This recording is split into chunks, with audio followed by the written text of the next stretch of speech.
everybody, it's the Aaronator here, and this is our Canucks talk that we are going to be doing every month, unless there's too much or too little to talk about. It's the only Canucks talk on YouTube that I'm aware of. Anyways, guys, all you Canucks fans, and just anybody in general who's watching this, thank you for coming out and, I guess, in this case, supporting this cause, because it's for a good cause. Nothing really.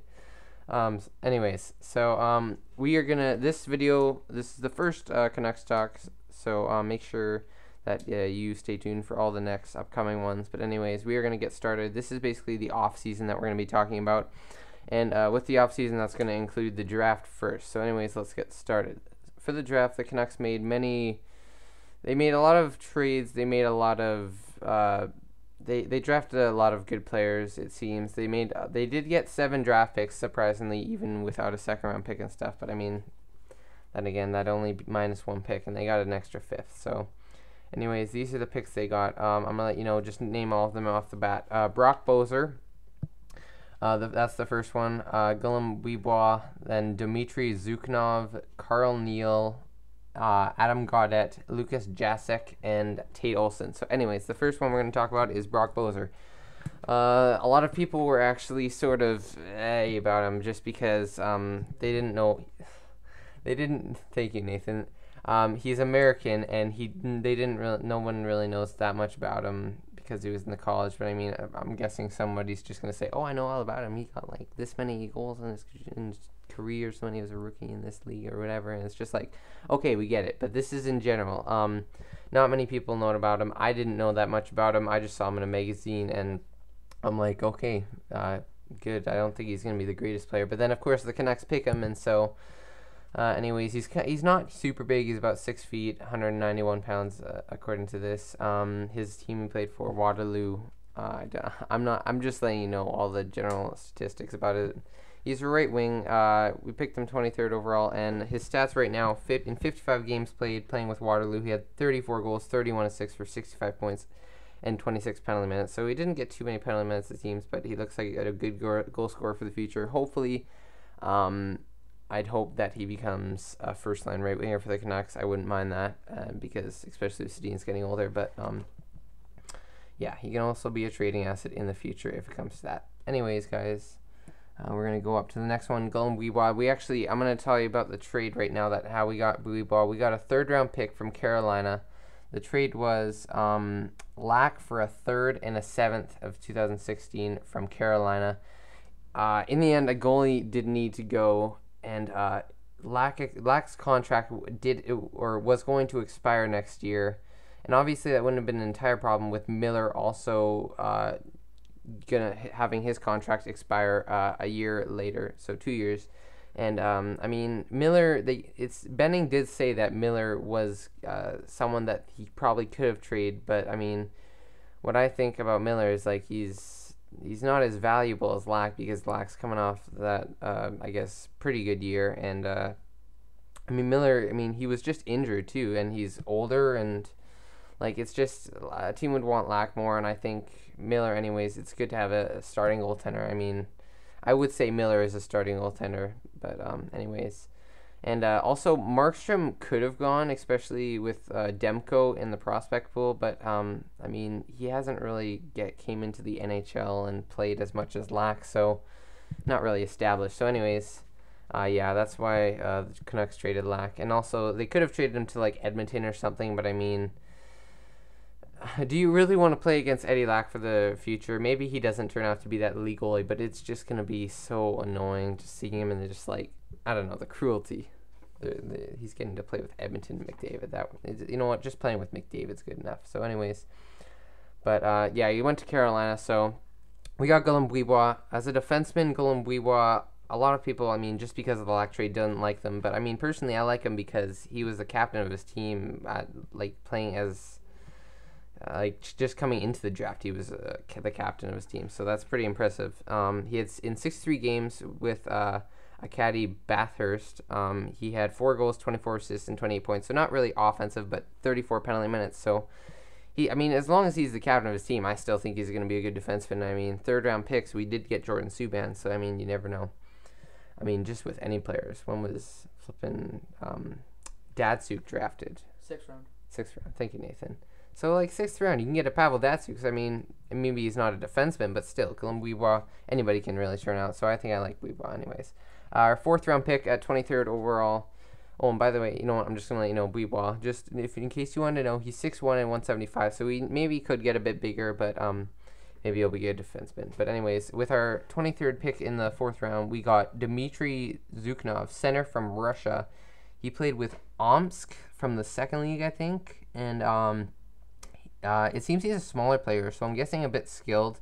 But then again, his stats say that he had, in 35 games played, he had 3 goals, 16 assists, and 19 points. So, and 42 penalty minutes. So maybe he's just like I'm guessing in this way, he is 169 pounds and he's 5'11", but I'm thinking like Derek Dorsett type, just because, I mean, he gets a decent amount of penalty minutes. I'm guessing hard worker. That's probably what, I mean, it's hard to say just because he's from Russia, and I mean, you don't know about too many Russians. But anyways, maybe the Canucks got a steal with that. Who knows?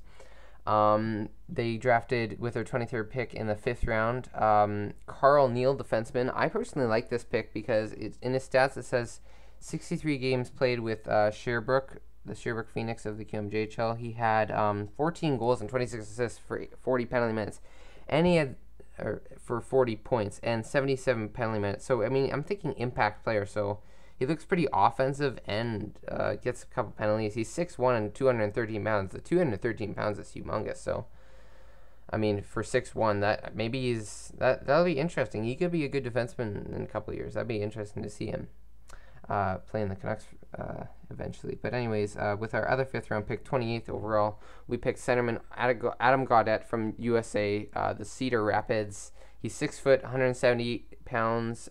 And in 48 games with the Cedar Rapids, he had 12 goals, 16 assists for 28 points and 53 penalty minutes. So I'm guessing just another good defensive player. I mean, maybe the Canucks went for a couple of defensive players. I don't see too many good point scorers on here, but I mean, I guess Gaudette is gonna be. I mean, Benning drafted him. I think Benning is a good GM. I think he's gonna he made some smart decisions, and I mean, I'm guessing good defensive players, so that's not bad to get some good defensive players late. Anyways, from Trinek of the Czech Republic League, we got right wing Lukas Jacek from Trinek, and he was the 23rd overall pick in the 6th round, 174 overall. He was 5'11", 165, so he's pretty small actually. And in 24 games, he had with Trinek, 10 goals and 17 assists for 27 penalty minutes and 6 penalty minutes. I keep getting that mixed up, points and penalty minutes, but 27 points and 6 penalty minutes. So not many points. So I'm guessing skillful sort of thing. He was a point per game actually, 27 points in 24 games. So maybe he is a good late round pick. Maybe he is a Datsuk. I mean, he isn't right wing, he is a right wing, not center, but still, you never know. And with the last pick of the draft, actually, it's the 29th pick of the 7th round. Actually, sorry, it's the second last pick in the draft because it's 2010 and there was a compensatory pick for Chicago. Blah, blah, blah, blah, blah. But anyways, we got defenseman Tate Olson, 6'2", 174 pounds from the Prince George Cougars of the WHL. And in 68 games with Prince George, he had 5 goals, 19 assists for 24 points and 69 penalty minutes. I got it right. And 69 penalty minutes. So he's like a defensive-minded defenseman, I'm guessing. Pretty big, so I mean, weight-wise, not too much, but I mean, 6'2", so not horrible. So anyways, that's the draft. So that's all we got for draft picks. Anyways, the Canucks, I'm just gonna say in general, for teams that drafted, off the 3 top teams in my head, I thought of the draft. I thought the 3 teams that really got where they wanted, sort of, and I think are gonna be possibly they could have got the best outcome. Off the top of my head, Edmonton, Carolina, Islanders. Edmonton, obviously, you got McDavid. And I mean, I understand Buffalo got Eichel, and that was obviously Buffalo's in the top there as well. But I mean, Edmonton got McDavid, so obviously that's top one. Carolina, to get Hanifin, they wanted a defenseman to play with Fleury. That's a good defenseman. I think Hanifin. I don't know if Hanifin's going to be as impactful as guys like Erik Karlsson or stuff, but I think he's going to be a good defenseman of the future for Carolina. And then last pick, I said Islanders. They stole Matthew Barzal at the 16th pick. Let me tell you, that was a great trade they made with Edmonton. I mean, to trade Griffin Reinhart for Matthew Barzal and get another pick, I I didn't see who they got their second pick. I don't know if they got this certain player that I'm thinking of right now that got with him. I don't think they did, but they got a second round pick with that, so that wasn't a horrible trade. But anyways, Edmonton did get Griffin Reinhart, former 4th overall pick, I believe, so that wasn't too bad for Edmonton. I think it was a pretty good trade for both teams. But for Islanders to get Matthew Barzal and 2 other players I found interesting, Anthony Boulivier and Mitchell Van Sopel. They're both smaller players, but from what I heard, I mean, Van Sopel was so good, like defensively and offensively for Oshawa when he played with him. I mean, he was on the Memorial Cup winning team, so he would have some value. But he played as a defenseman. He actually played forward on the penalty kill for Oshawa. So fun fact for you guys. I think that's pretty impressive. So I think Mitchell Van Sopel may be pretty good in the future. Especially, I think they might have drafted him in the 3rd. I don't remember the rounds. I don't have it written down for those things. But and then to get Bouvillier, I really liked. A lot of people were saying he was going to be a 2nd round pick just because of his size. But I mean, I knew he was going to be a 1st round pick. He was aside from McDavid in the prospects team, he was the other captain, so that tells you something. I mean, obviously Don Cherry picked the captain. Maybe some people don't trust him, but I think Bouvillier is going to be a very good player in the future as well. So I think the Islanders got a good draft, and then of course Buffalo because they got Eichel. And the Canucks didn't do too bad as well. I think they got, Bozer in the end. A lot of people were mad that, as I said, they did not get Konechny and Philadelphia. I think Philadelphia did pretty good in this draft as well, getting Provorov and Konechny. But I think Bozer isn't that bad of a player either. So anyways, we're going to get into some of the trades that the Canucks made now. So anyways, let me just scroll down this thing right here. So we talked about the Lack trade. Bieksa for a second was genius, even if he was to Anaheim. I know Nathan doesn't like me saying that because, I mean, I liked Bieksa. He was a great leader on this team. And the trade was Bieksa just for a second of 2016. I thought it was a great trade. He is older. He wants to win probably. So Anaheim, I mean, reuniting with Kessler, maybe they do win. I like him. But, I mean, we do need prospects and assets. But then again, as soon as I heard the Sutter trade and that technically Bieksa was part of that trade, that just sort of messed me up. So maybe that wasn't, I mean, to get the second, I think the second was a great idea. I don't know about the Sutter trade. I mean, the Sutter trade I actually do like. Because they put the second, so here's the trade. Sutter and Buffalo's 3rd for Clendening, Bonino, and Bieksa / the Anaheim 2nd. So the Anaheim 2nd round pick, which was actually the trade that we did, so Bieksa. So Clendening, Bonino, and not Bieksa to Pittsburgh, but Bieksa in exchange for Sutter and Buffalo's 3rd. At least it was like a conditional 3rd, and I think that's why it was conditional, because it was Buffalo's 3rd. I have no idea, but that's what I believe. Anyways, Sutter, the 3rd round pick isn't horrible, but I just don't think I don't think the draft picks are necessary. Just Pittsburgh keep their 3rd, and then we get our 2nd. So then it's like the Bieksa trade was kind of good, but I mean, really Bieksa, Bonino, and Clendening just for Sutter. I think Sutter is a better player than Bonino. His possession numbers weren't great apparently, but he had 21 goals. He's good defensively. I think he's better than Bonino. But then giving up Clendening, maybe we could have just gave up Clendening. Maybe, I mean, I think that is fair, I guess, especially with how young. I think Sutter's actually a bit younger, I believe. But anyways, yeah. I think if Bieksa wasn't a part of that trade / the 2nd round pick that we traded for the 3rd, the 3rd isn't bad, but I mean the 2nd, I think if it was just Clendening and Bonino for Sutter, I think it would be okay. And then for I don't even know if I have it written down here, but for Sutter getting signed for the Sutter extension was smart. As I said, I mean, he's good defensively. He had 21 goals last year, like I said. And on Pittsburgh, to get 21 goals with possibly only 2nd line power play time for offensive opportunities aside from the 3rd line, I mean, and then maybe penalty kill, but I think 21 goals is good, especially since we don't have Matthias, but I'll talk about that in a bit. Yeah, we did re-sign everybody except Matthias and Richardson, so pretty much as I know of, but yeah, Richardson was good, but I guess we couldn't afford him. We want to give up some space for young players as well. And then Matthias went to Toronto. Richardson did go to Arizona, so yeah, good luck to those guys in the future. Bieksa, no, I already talked about that. Yeah, Bieksa, Sutter, yeah, the 2nd. I think, I just think we overpaid with 2nd. And Clendening, maybe we couldn't have traded. I mean, I just don't think Bonino for Sutter would have gone through straight away. Maybe the second and third would have been necessary, but Clendenning, I don't know. I think either way, I think we gave up just a little bit much. Anyways, now we're going to talk about the Prest trade. Brandon Prest is not a bad pickup considering we did lose Bieksa, but Cassian and a fifth is my question. Was that really necessary? So the trade was Cassian and a fifth-round pick for Brandon Prest to the Montreal Canadiens.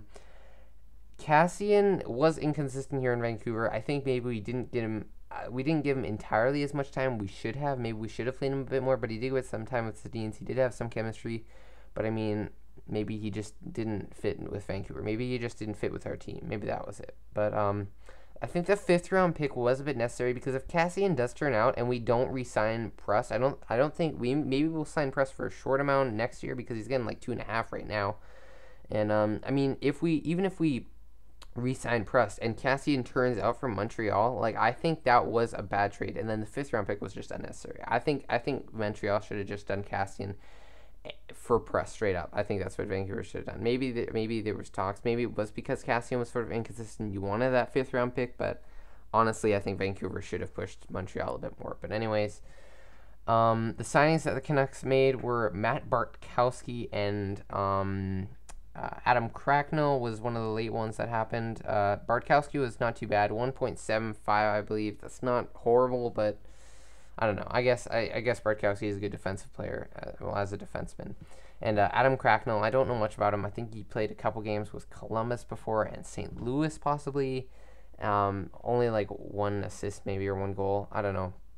And so a short entry level, or not an entry level deal, but like a minimum cap that he can get. So maybe a good depth player. You never know.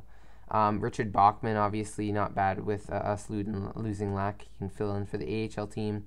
And then there was a couple of other signings, maybe like a couple other depth signings, maybe Taylor Fedden, I think. But otherwise, that's pretty much it. And then, so anyways, that's pretty much it, guys. The last thing I'm going to talk about were just some other big trades that happened, just on my opinion.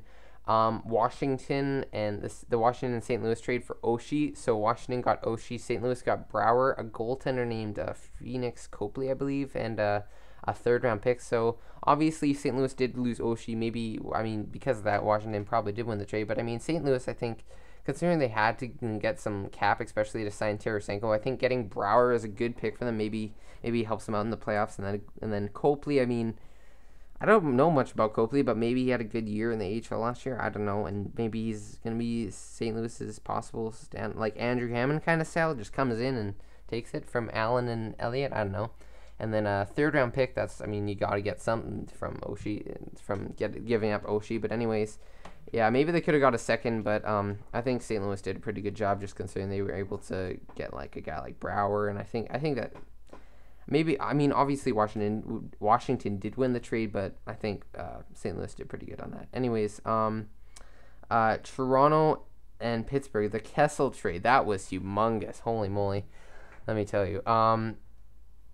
The trade was to Toronto, Scott Harrington, Kasperi Kapanen, and Nick Spalling, and a first and a third for 2016 from Pittsburgh in exchange for Phil Kessel, Tim Erickson, Tyler Biggs, and a second-round pick from 2016. So, Pittsburgh got Kessel. That's all I got to say. I mean, Kessel, he's going to do pretty good with, I don't know. I think, personally, he's going to have a great year. A lot of people are saying otherwise. But, I mean, you can't go wrong with getting a Kessel. Obviously, Toronto will retain, they did retain $1.25 million per year of Kessel's salary.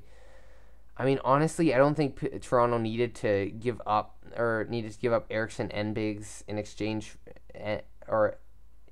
for all the players they got, and also retain 1.25. Maybe they could have kept Biggs or Erickson.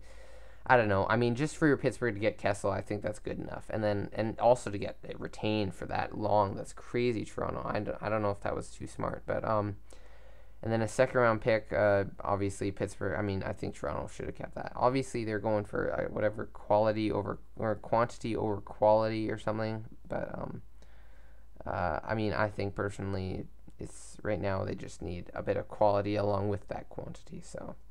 Toronto, and then they got Scott Harrington, not a bad defensive prospect, Kasperi Kapanen, not a bad offensive prospect, and Nick Spalling, not a bad player to go in to get not a bad player, defensive player to get from Pittsburgh, considering Pittsburgh needs to loosen up some salary as well. I think Spalling has played like pretty much everywhere, center, left wing. He may have played right wing, but yeah. And then to get the first and the third was good, but I mean, I think they should have kept the second and left the third, maybe not retain the salary, and I think Pittsburgh should have just dealt with it. But, I mean, it's Toronto's fault for signing him to that long-term contract anyways. They signed him, right, Nathan? Kessel? They signed him to that long contract for like 7 years? I don't know. I've been watching baseball. Yeah. Nathan's into baseball right now because of the Blue Jays. And I think the Blue Jays are doing great.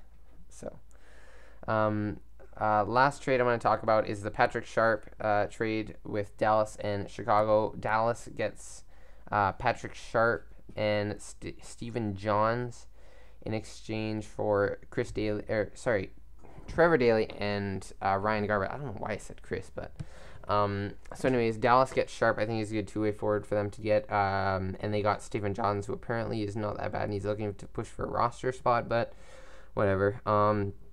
Chicago gets Daley and Garbutt. In order to get, Garbutt, I think, has about 2 years left, possibly at like, I think he's at like 1.7 or 1.8 or something for Garbutt. I don't know, maybe I'm way off, but Garbutt's okay just to fill in for a roster spot. And then Trevor Daley, I think that's pretty good to get a guy like Trevor Daley, especially coming off a 16-goal season. So that's pretty good for Chicago. It's just the contract problems again. So see how Chicago can work that out. I don't know personally who would have won that trade. It depends how Johns progresses. It depends when Sharp retires. It depends on many things. If Daley has a good season, if they keep Garbutt after these years, but I think it was a pretty equal trade for both teams. And I just realized I'm going to talk about one last trade.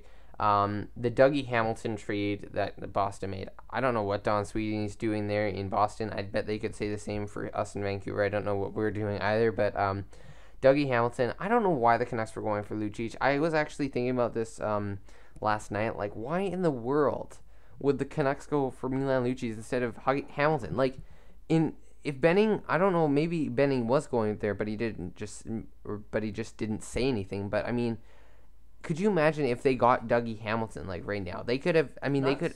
Yeah, if they pushed for, they could have pushed for a playoff spot this year because Dougie Hamilton's right wing. You could have done Hughes, Hamilton, and Edler and Tanev. That would have been perfect. No, Edler and Hamilton. No, it would have been Hughes and Edler.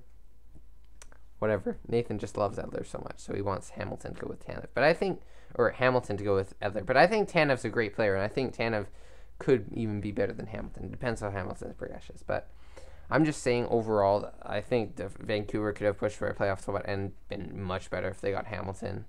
Obviously, I mean, they could have done. I mean, what if they got Sam Reinhart last year instead of Virtanen? That would have been crazy. But then again, we would have lost Shinkaruk, and who knows? I mean, it's interesting to see what the Canucks are doing for the future. It's interesting to see what Boston is doing for the future. Oh my goodness! I know there's a lot of trades that maybe you guys would have wanted me to talk about. Maybe the Martin Jones trade. He went to San Jose. I think that's good for them. Niemi went to Dallas. I don't know about that. I mean, Niemi and Lettinen, I think they're doing good with that. Only to trade a 6th or 7th just to put Niemi on the team. But anyways, that's pretty much it. That I can think of. I think I got everything. This has actually gone a lot shorter than I would have thought. I thought it would have gone to maybe 30 or something minutes. But I mean, about 25, well, it's 23 and a half minutes or so. But I mean, 25 minutes or almost at 24, whatever. 25 minutes for this video actually wasn't that bad. And if I did miss anything, guys, please let me know in the comments section down below. Maybe I'll answer your question down there. Hope you guys enjoyed this edition of our Canucks talk, and yeah, I think we're gonna get out of. I'm gonna get out of here. So, anyways, guys, thank you for watching, and Nathan, I think you have your comment to say. I'm hungry. Yep, I remember that, and I'll see you guys in our next edition of the Canucks talk. Go Jays. Bye.